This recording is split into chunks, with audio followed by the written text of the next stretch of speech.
Hi everyone, Robert Villanueva here. Over a buyer's market. You can't tear it down.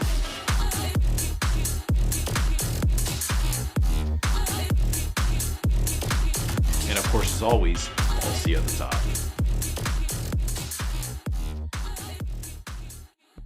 You're welcome. All right, so let me go ahead and get people trickled in here. We're going to get to know you in just a little bit. As promised, we're going to keep this within about 30 to 45 minutes. I want to be, of course, respectful of your time, and that way at least we're all on the same page in that area. So welcome, everybody. Let's go ahead and take a minute to introduce our guest here. This is Mr. Milton James. So Milton, what areas do you service? Service. I live. Can you hear me okay? Yep. All right, perfect. I wasn't sure if I was too loud.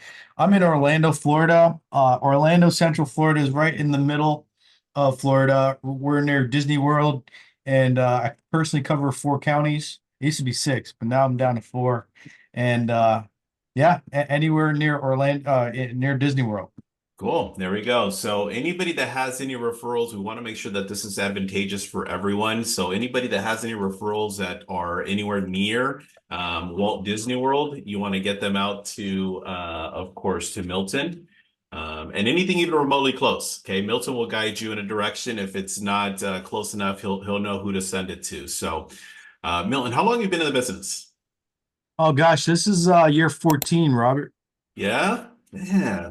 Time flies, man. So, Having fun. 14 years. And how long you been in Mike Ferry coaching? This is I think 10 or 11 now. Cool, awesome, man. And what made you get into coaching, by the way? Yeah, I was just talking about this with an uncle of mine who I took to the airport this morning. I was at Keller Williams, Uh-huh. and I got into real estate wanting to be rich and make money. That was my why. Uh, And there's this guy named Mark Ramey, who I don't know if you know Mark. I know of Um, it. Mhm. Great guy. I love him to death. They told me he was the #1 agent making 600,000 a year, and I thought that was impossible, and went and shadowed him. He changed his voice on every call. It was weird, and there she wrote. That's where it started. Yeah, I love how you just kind of plugged in something that I've been working with my audience a lot, and with what Milton just basically mentioned was mirroring and matching. And as Yeah, far as mirroring and matching is concerned, obviously hearing different voices versus having different personalities. So being able to have the same inflection or understanding with who's on the other side of that phone. Now, yeah. let's make sure that again we create that value back to Milton. Milton, any referrals, as we mentioned, coming your way, email, text, how do you want the audience to get referrals out to you? Yeah, just send some positive vibrations to the universe mentally. That's it. So, no, Facebook, email, text, 407-572-4458. And that's so thank you for that. I get Yep. a ton of referrals from Mike Ferry agents, Mhm. which anytime I get to do something like this, I spring at the opportunity. Yeah, absolutely. All right, so you guys can look at Milton James, and he's pretty much, you can Google him and you'll find him really easy. So make sure you guys get any and all referrals out to Milton from that direction. All right, let's talk about production. So last year, 2023, how many units, how much income did that generate for you? Yeah, so I work with a partner. So last year, I personally closed 49 units, Mhm. and just around $500,000. My partner Nora Gomez, she did around 47 as well, and she did similar. So as a team, we were right around that $1 million mark. And I noticed on the post you said millionaire realtor, which I appreciate, but not there yet, and working towards it, and I'm really excited to be on that journey. Yeah. So. Schematics, we're there. Yeah, yeah, yeah, salespeople. You're doing more than 99% of the rest of the real estate industry. So I think we're good there. I appreciate the clarification. But let's talk about this year's goal. How many units? What is the team planning on doing units and income wise? Yeah, thank you. So, we recently decided that both of us are gonna operate as individual agents. And so I have an assistant, she has an assistant. So personally this year, I'd like to crack 100. I've been after that for a few years, and it took me it took me 10 years to do 50 deals. I'm a slow learner, so there's a lot of stuff you have to learn. I'm learning to be a top producer, Yeah. and I'm just realizing that you have to marry the process. It's gonna take longer than you expect, but the reward is gonna be so good. Goodness You- gracious. That's so important that the audience understands that. It's one of the things that I've been talking a lot of recent that we have to understand that there's this process where we're going to fail and we're going to fail a lot and we're going to be continue to be in this position. But the key is we have to be able to fail forward. And in order for, an agent to go from 20, 30, 40, 50 deals and to get to on the other side of 100, you just have to continue to grind it out. But at the same point in time, as we're failing in the process, we have to be able to make sure we're identifying the areas that need improvement instead of continuing to bang our head and expecting a different result, which, of course, we know the meaning of that. Yeah. So the 100 deals, how much income would that generate for you? So I average about historically about $10,000 a check. Recently, I've been up around 12, 15, spikes up at 20, but I'm really trying to average out at least 10 to $12,000 per commission check net. Cool. Then there you go. That's the 1.1, $1.2 million will get you, the 100 deals is concerned. Business, where do you get business from now?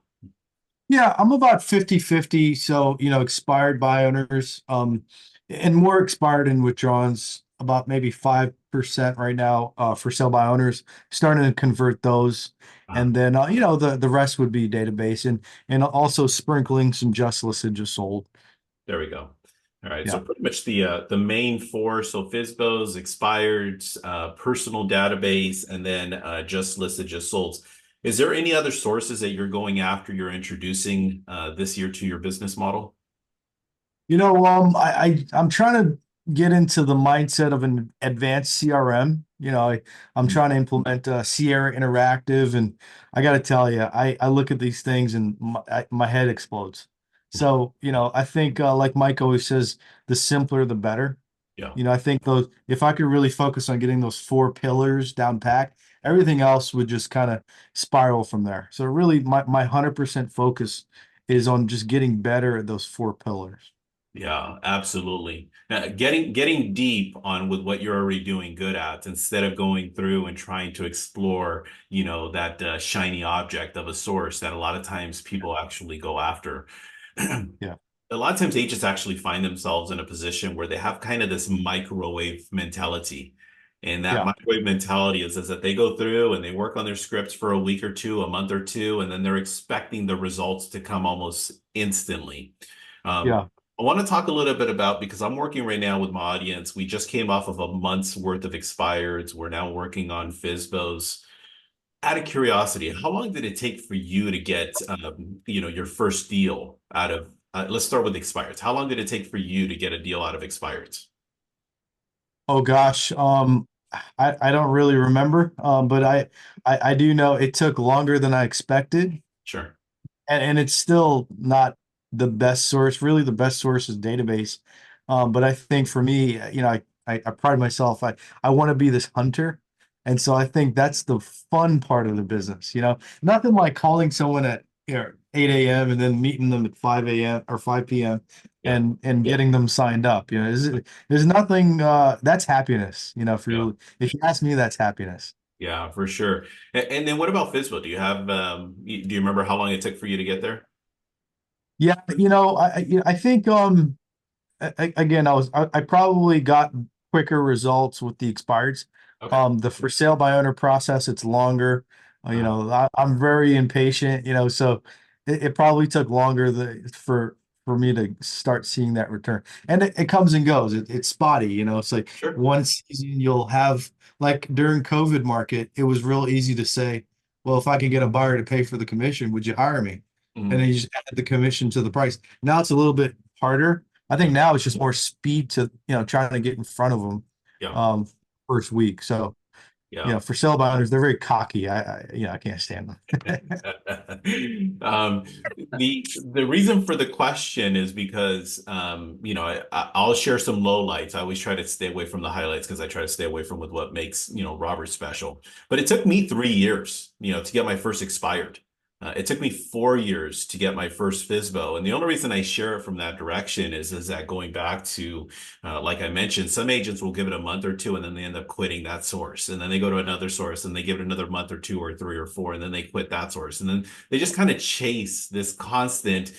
Well, they get this trickled in business from the one or two open houses. They get the three or four from their database. And then they're kind of like in this mediocrity of business for an extended period of time because they don't go deep like with what you were talking about. You're focusing on your Yeah. four sources. And the moment that I said, hey, any other sources, you're like, nope, I'm sticking right here. Well, This is what I'm getting and from. the reason it's so laser focused is because that's the only time allotment on the schedule, right? So, what does Mike say? Your business grows to the well, that's one saying.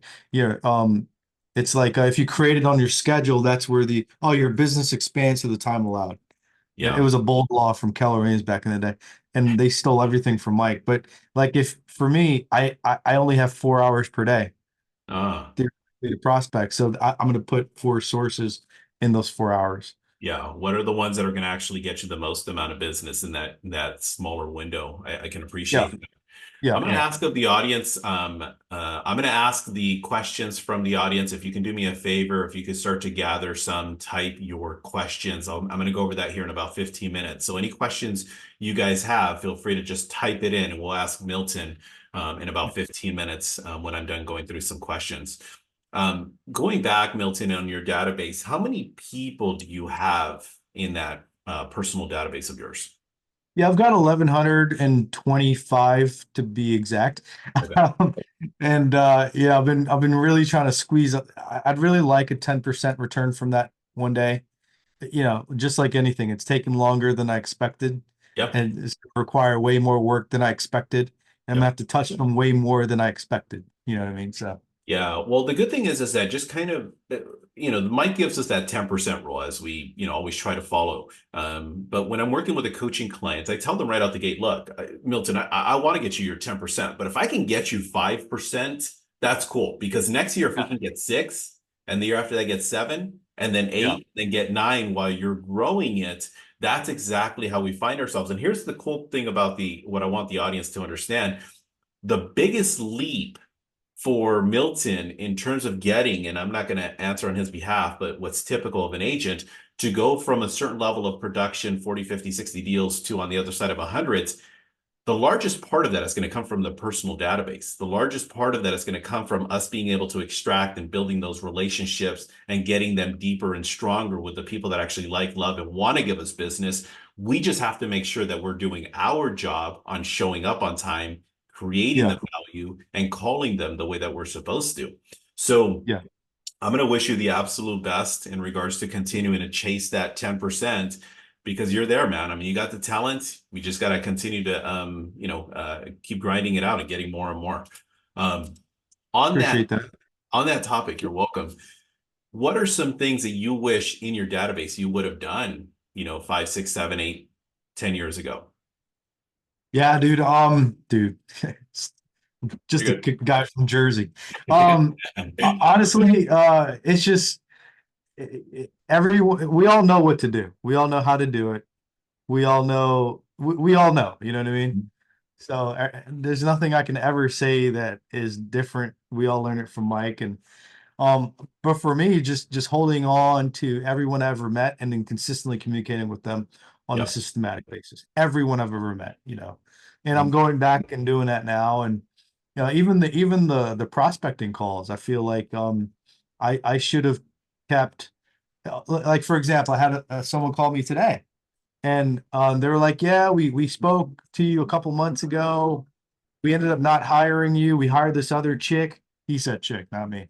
No, we got a lot of California people on here. We get offended. And he's like, "We wish we would have went with you."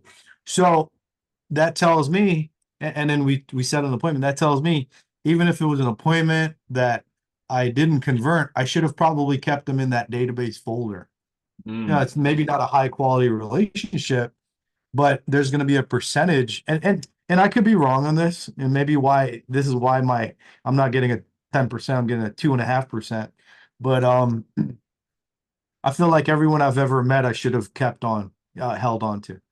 Okay. And building that relationship deeper. So holding on to them and Yeah. building it deeper.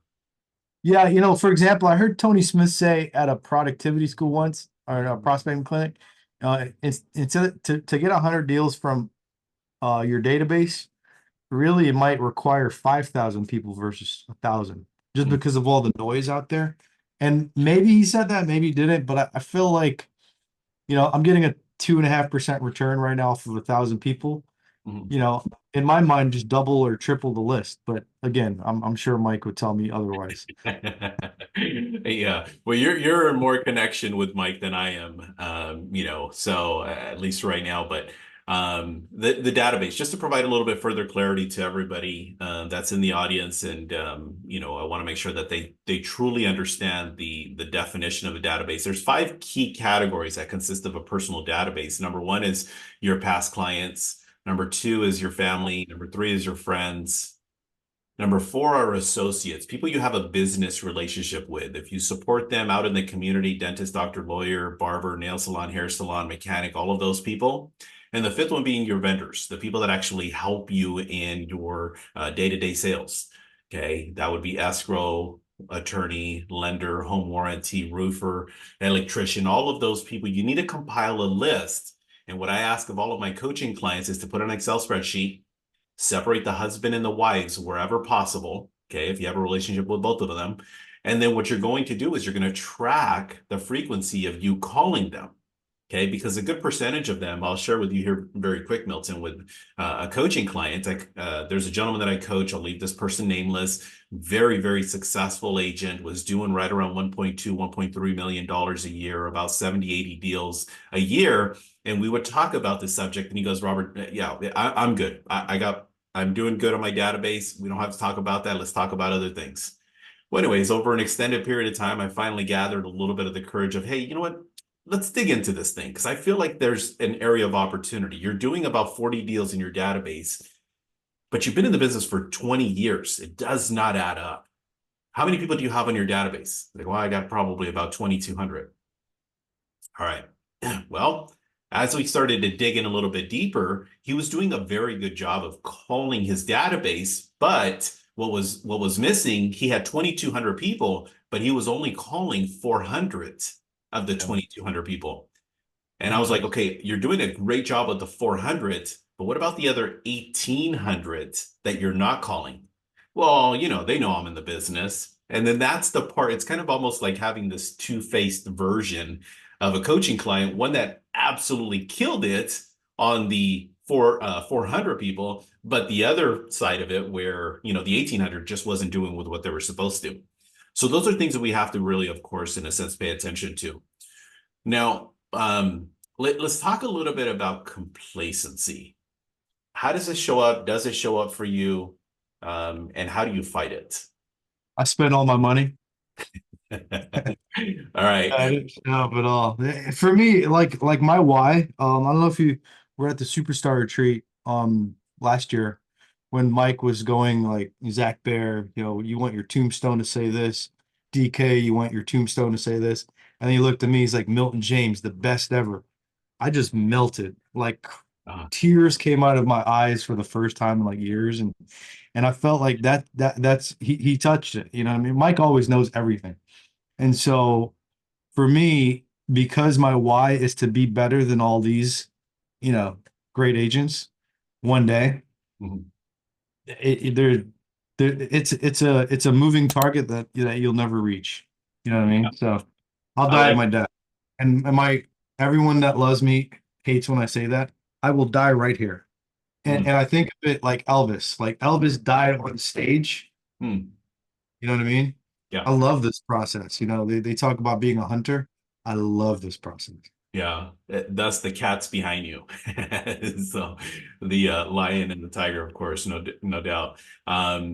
So the a little bit of what on the complacency, just to kind of stick to that, you talked about spending all of your money. I don't know if that was sarcasm, but I'd like to know a little bit about where you're spending, investing. What are some areas that you're actually, using some of that wealth towards?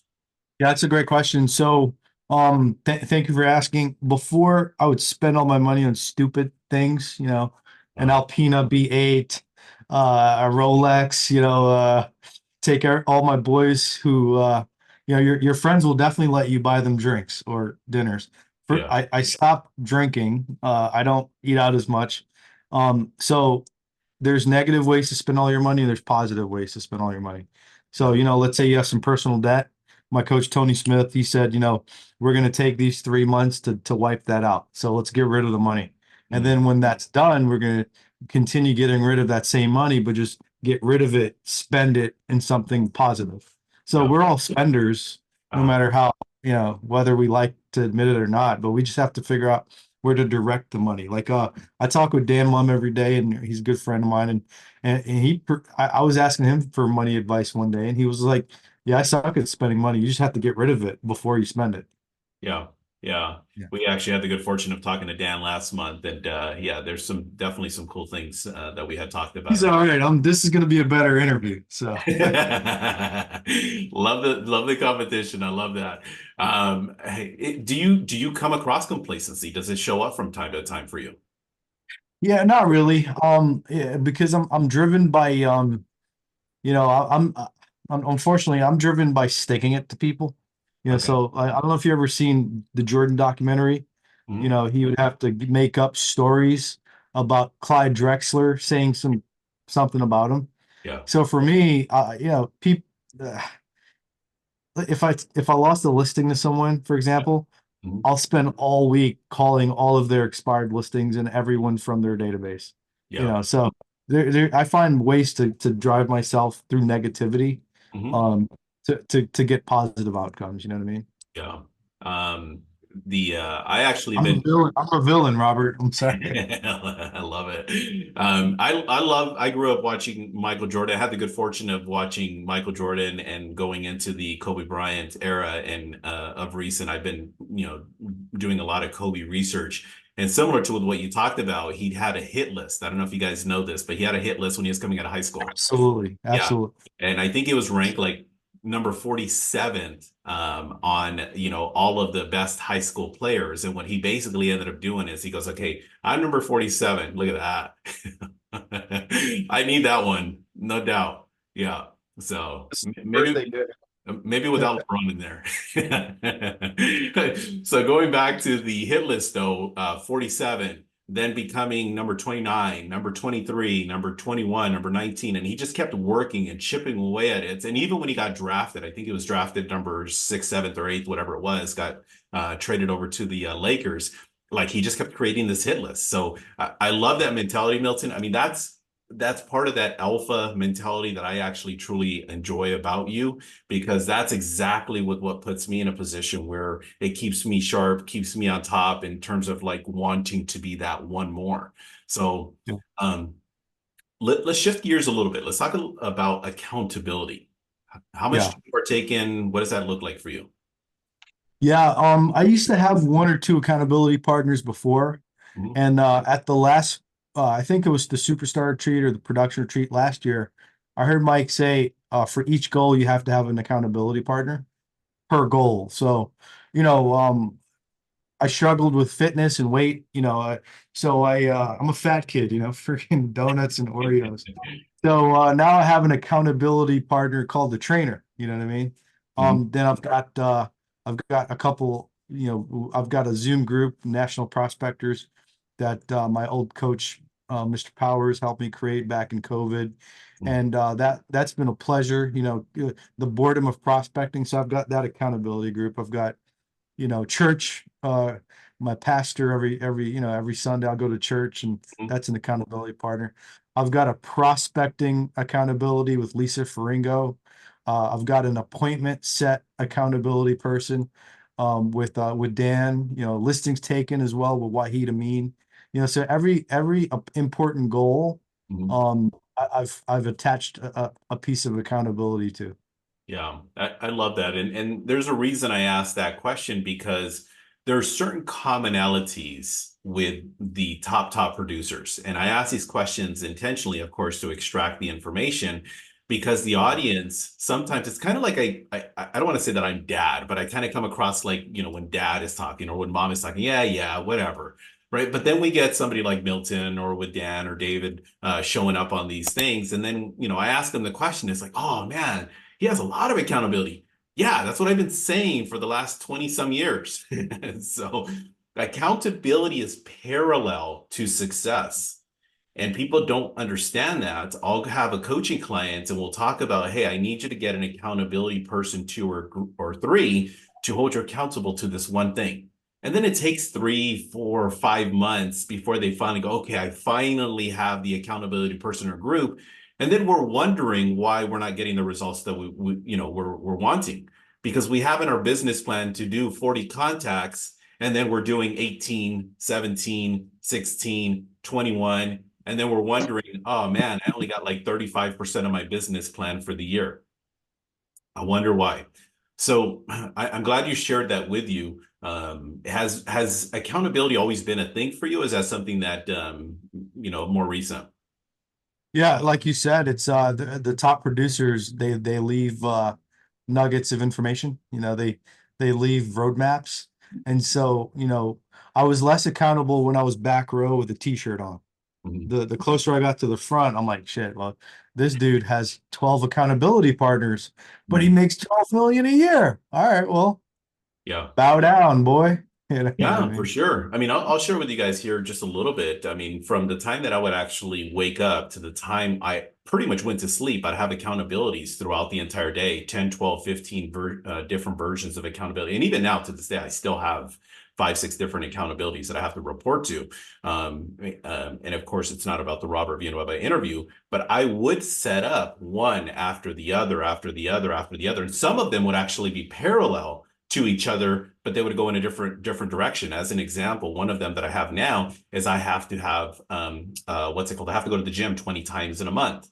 But in Yeah. another group, I have to do what's it called? 20 cardio workouts of at least 20 minutes. So they're parallel to each other, but they're separate groups. So just, and of course, prospecting and setting appointments, all that other stuff. So that's one thing I want to make sure that the audience understands. If you don't have an accountability right now, any version of accountability, guess who your accountability partner is? Yourself. And how forgiving is that? Well, Okay. I'll share. I live in the negative, right? So I embrace the negative. I think you have to embrace the negatives to have a positive outcome. Yeah. The other form of accountability is the wife leaving, your daughter getting raised by another dude, the car that you Uh, bought that was your dream car being driven by someone else. yeah. The bank taking your house. So there's accountability parts that we don't realize, but Oh, yeah. Yeah, absolutely. I'm gonna take it back to the audience here real quick, just one more time. If you guys can go ahead, if you have any questions, go ahead and type them in. I'll ask them, of course, over to Milton. I'll be doing that here in about 2 minutes. So if you have any questions, anything you want to address, go ahead and type it in, and I'll get them over to Milton. Let me ask one or two more questions here real quick. The first thing is, if you were to go back and just have that conversation with Milton. You've been in the business now for 14 years. If you go back 10, 12 years, what would you do different? What would you want to do different? well, I always say, and it sounds like a rehearsal. Get a Mike Ferry coach right away. Hmm. Yeah. And then second would be go to every single. Personally, I enjoy going to events. I go to, I'd go to every month if I could. Mhm. Um, Third, try to make 50 contacts a day. I don't know anyone that makes 50 or more that's not rich. You know what I mean? Like 50 gets you paid. Um, Next I would say build a huge database, but make sure they know you, you know what I mean? Make sure, you know, my one of my coaches made me say Milton James, your realtor. That's my name. Like it clumped it into one. Yeah. Um, and then just have no fear, like be learning based. I feel like my edge is that I'm a geek. Like you're talking, I'm taking notes. Even on this call, you could learn from everyone. Figure out how to read one book a week. You know what I mean? Like every successful person's a reader. Yeah. Um, Create your environment. I'm standing in an office that we built and restructured and put all my art. I'm visual. So just you can literally create your perfect life. Love So that. just Awesome. be the artist. Yeah, absolutely. I love that. So let me get to some of the audience's questions. And again, if you have any questions, don't hesitate to type them in. I'll get them over to Milton. So Celeste Oh, is one more thing. Sorry, one more thing. go for it. You mentioned the number 20. Adam, by the way, is probably I think he's still on there. He's not, but he's a gentleman. Have 20 custom suits, or like if you don't have the budget for it, go find 20 outfits, take it to the lady, cut it up, just 20 because it's 20 work days in a month. Like presenting yourself as the best dressed, hands Uh-huh. down, is probably one of the most important things. I love that. Yeah, taking pride in your appearance, no doubt. That's one of the things for me whenever I go to the events. I always want to make sure that I'm the most decked out person there. So, and being in a position where you can impress your people as you're going out there knocking on doors, going on appointments. Yeah, absolutely. So, I love that. Yeah, Uh, yeah. all right. So Celeste is asking, what did you do differently to go from 50 deals to 100 deals? So we're going to rephrase that just a smidge. And what do you need to do to get to 100? Yeah, thank you. So my best year was 86 closed with one buyer's agent. My ego wants to do 100. Like that's my Mount Everest by Mhm. myself. So for me to do that, I've got to get rid of a lot of things. Like there's too many things on my desk right now. It has to be clear. I have to model some of the best agents like Dan. To me, he is the best agent right now, hands down. So what I'm learning from him is declutter, eliminate everything. Mhm. Um, just having my lead follow-up system has to be super tight, like a dartboard. Aaron asked about that. Yeah, really relearning like every single day. If there's 21 work days, I look at a 26 workday schedule because I have no life right now. Taking each chapter in the Mike Ferry sales system every single month and just having that shit on repeat over and over and over because it's the best. It's the most purest. It's a perfect system. It's like I had Colombian food for breakfast. It's pure. You know what I'm saying? It's pure. It just gets rid of all the junk. Yeah. And I don't do drugs, by the way. I just watched the show with JLo. So it's so pure. It's the purest system ever. Yeah. So just really mastering the knowledge of the Mike Ferry sales system. Yeah, I mean, I am absolutely, of course, biased to it being a coach. This will be my 25th superstar retreat coming up this year. God willing, I get the opportunity. So yeah, 25th one coming up. So a lot of years, being with Mike, and what I appreciate the most is that there is no shiny object in there, which is what everybody is always trying to look for, that shiny object. What is that thing that's going to be the quickest, the easiest, which everybody else sells? But here it's about the hard work. It's just kind of Like like, if okay, you think about like the 21 chapters, you can literally pick a chapter and you can create an entire company, coaching company behind that chapter. And that's what other coaching companies are. They're yeah, just a version of the Mike Ferry sales system focused on one chapter, oh yeah, which I yeah. think which I think is weak. They're weak, you know what I mean? So Well, it's all in a sense watered down version that's out there. So I totally get with what it is that you're referring to. Let's move over to Sean's question. Did you ever dread calling your database? If so, how did you get over it to communicate systematically? yeah, so the dread that was probably the hardest call for me because it's like you ever do like Amway, like you start selling insurance and you have to they say call your people, and Yeah, then how you talk is not how you sound. So hey John, you like bro, like it's me, like what are you doing? Yeah. yeah, So that was probably the fear part. But then how did I get over it? I just I read the Mike Ferry sales system, and Mike says call them, let them know you're thinking about them, leave the voicemails and do that every 90 days. So I feel like at first it was tough to see, but then when I started, how did I get over it? When you start seeing the results and when they call you back and hey, got your voicemails over the last 6 years, I'm like, yeah, you don't call me back, you know what I mean?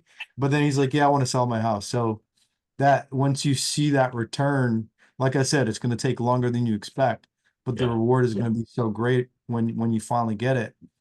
It's you just see the results. But you have to, like Mike says, blind faith. Do what I say, you'll get the results. You'll get the life you want. So Yeah. it took a long time to accept that. Yeah, 100%. The other thing too is that just from a coach's perspective as to why agents don't. Yeah. Why agents don't is one of two reasons. Number one is an agent's ego. And the ego shows up in a couple of different ways. One of them is just simply, I don't want to look stupid. I don't want to look desperate. I don't want to be coming from a place of need. Well, the problem is that it's now September and you're on your transaction number 6 and you're struggling to make ends meet. And well, guess what? You do need them. You do need to actually call them. And the second reason is just simply because of the fact that you don't know what to say, which goes back to not looking stupid.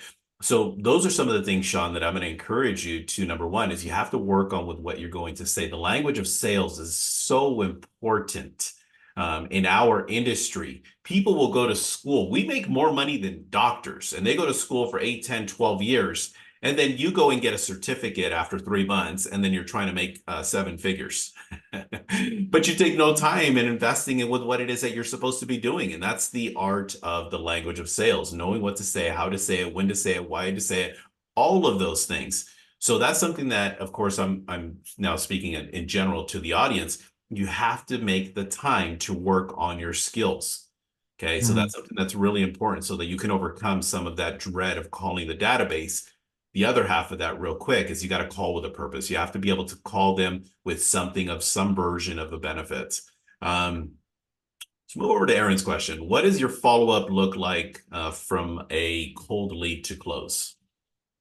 Yeah, so I know Mike talks about having a hot, 7 to 10 day, Mm, call them 3 times a day for a week. mm, Um, I look at it from a number standpoint, 1, 7, 30, 90. So if they're an absolute hot lead, they get called every 1 day. mm. If they're, maybe a month out, they get called every 7 days. If they're, a few months out, they get called every 30 days. And everyone else gets called every 90 days. And that just flows into the database system. Yeah, so just creating a system for that ultimately with whatever makes sense for you. And obviously, Milton just broke down, what that in a sense looks like, subject to, of course, their urgency. And If by the way, I got that from Steve Powers, who got it from Mike. And uh, he dressed it a certain way. But mm, then when I really learned the Mike Ferry sales system, what I just said is in the customer service chapter. yeah. Have a call split, call them the day you take the listing, 1 day after, 7 days after, 30 days after, 90 days after. So Mhm. it's the same process that Mike teaches us. Yeah. Couple more questions here and we'll wrap it up. John basically is saying here, how many appointments are you setting on average per week right now? The goal is one a day. I've set one today. Okay. It always depends on your emotional state. Mm, Okay. So, the week my dad died, 0 appointments. mm, The week I was on stage with you guys and Adam at the production retreat, I probably set like 10 appointments. So, I try to average 1 or 2 a day. uh, And if I don't, I'll swing.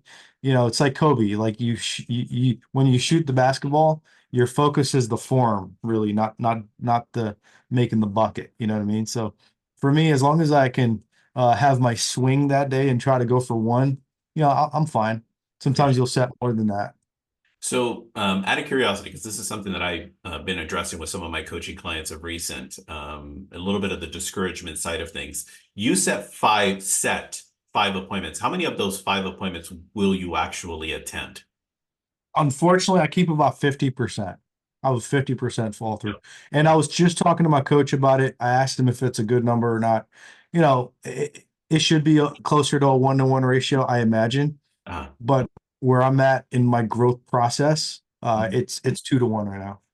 Yeah, and that's actually very common. So I want the audience, and I asked that intentionally because I just wanted to ask it organically because that was very common for me. It was very, very common for me to set, anywhere between 10 to 15 appointments a week, and I would only attend, six, seven, or eight of them because some of them were a little bit of a forced appointment of yeah, I get it. I understand right now is probably not the right time to do this, but we won't figure that out until we get together. Do you want to talk about that today at 5 or tomorrow at 5 o'clock? And then you go through and you pre-qualify them, and it's kind of like, well, yeah, they're actually not really ready. And I was just trying to force the appointment when it's not going to be it's not going to be until September that they'll actually list it. I So, I average about 10 to 12 listings taken a month. Last month I only took 5, but I set 35 appointments. So there's 30 that canceled. yeah, that's crazy. Last month was a tough emotional month for me. Yeah, yeah. So Tony said I can almost identify when someone's going through a challenge, Hmm. um, a distraction. So it's just something that's why you track your numbers. You look at it, you absorb it, you try to address it, and then you move on past it and see what happens next month. Yeah, absolutely. All right, so we'll ask one more question. We'll go ahead and wrap this up. Celeste is basically asking, could you break down how you work on your skills? Oh, I'm a nerd, right? So I have a script book in front of me, and every single one of these scripts I've chanted out like 100 times. Yeah. And Milton is a beast because we role played for probably about a good 6, 7, 8 months, about a year ago. And I remember you would give me shit because I would be like off by a word or two, and you're like, nope, this is the script, follow the script. So, and I'm like, Yeah, dude, it was Adam and Eve, not Adam and Steve. Adam and Eve. She's a girl. He ate the apple with the orange. What the hell? Yes. yeah, I'm that's reading the Bible, by the way, studying that just to my mom and my brother, they got saved recently. I don't want them to tell me shit. So like every time I start reading the Bible, I'm cursing more, which is weird, but it's very literal. Like the script, every word is designed to get a response. yeah, When do you plan on moving? No. We want them to say no. yeah. Because when someone says no, they're in control. So it's Celeste, to your point. I've tried to understand every single word and every single line Mike told us to say. Yep, absolutely. So I'll give you guys a little bit of a systematic way. I know the question wasn't posed to me, but just so that the audience can have a little bit of a maybe a different approach. One thing that I would always do is I take two objection handlers and I'd practice those in the PM and I'd rotate them every single week. In the morning, everything in the AM from the time I'd wake up until 12 p.m. Yeah, 12 p.m. till noon. I would basically work on a script, which is what we do right now, one script a month. So what that basically would look like is I would work on, as an example, FISBO for the entire month of April. And then I'd grab two objection handlers and I'd rotate them week after week after week after week. And I did that for, I don't know, indefinitely. My mentor was actually Tony Smith. And Tony Smith would talk about that he would work on his skills 2 to 4 hours a day. And I'm like, if this dude's got to work on his skills 2 to 4 hours a day, then I got to work on my skills like 4 to 6 hours a day. So I took that, kind of, as a challenge because Yeah. I just like with what you would say, I would want to be better, than in a sense, Tony, of course, from a competitive Yeah. standpoint, not from an envious standpoint. So those are some things that you probably can look at. And then I'm going to say from a more advanced position, when you're prospecting daily, is go through, you make your 40, 50 contacts as you should, and you're going to get this objection. Boom, tally it. Okay, bring me a buyer. Got it one time. Okay, where you decided to take the home off the market. Boom, tally it. Another one. Bring me a buyer. Boom. Okay, that's the second time I got it. And you go through, and by the time you're all said and done, you have 8 objections. And of the 8 objections, this one gave you 4, this one gave you 3, this one gave you 2, and then a bunch of these gave you 1. Well, guess what you get to do now from an advanced version? Now you get to go work on those objections so that you can actually expedite your growth. Okay. I was with a name brand company for about 12 of the 25 years, and the I never heard of your company never came into play. Okay. And then I went to an independent company, which was Robert Villanueva Real Estate. And then it was like, huh? What? I've never even heard of your company. Well, guess what? Now I have to actually use that objection handler. So, Mm. all right. Anyways, let's wrap it up. So, any last thoughts, Milton, that you have for the audience that you want to leave them? Oh gosh. I think the market that we're in right now is we're at war. And and when you're at war, you've got to keep your guns, you know, oiled. You got to have your bullets handy. You've got to tell the wife, hey, I can't where I'm in the Ukraine right now, or wherever. I'm in China. So we're at war, and I believe when you're at war, you have to have everything prepared. Your mindset, your vision, your teeth has to be brushed. Your face has to be shaved for the men with the beards. I'm kidding. And just but everything has to be on point right now. And because we're at war, when we come home, those habits are hard to break. Like that Yeah. soldier comes home and he gets up at 4 in the morning, goes for that 10-mile run. You know what I mean? And Yeah. if you don't think we're at war, take a listing off the market and watch your best friend who's in your market take that listing. Because we're at war with our friends, our family, the world, the interest rates, the commissions. So it's so important right now for us to sharpen our axe. And our axe is probably learning the scripts, learning the system, doing it more and more every day. If you used to 20 contacts a day, you got to double, triple it up. Like I told Sean Brown recently.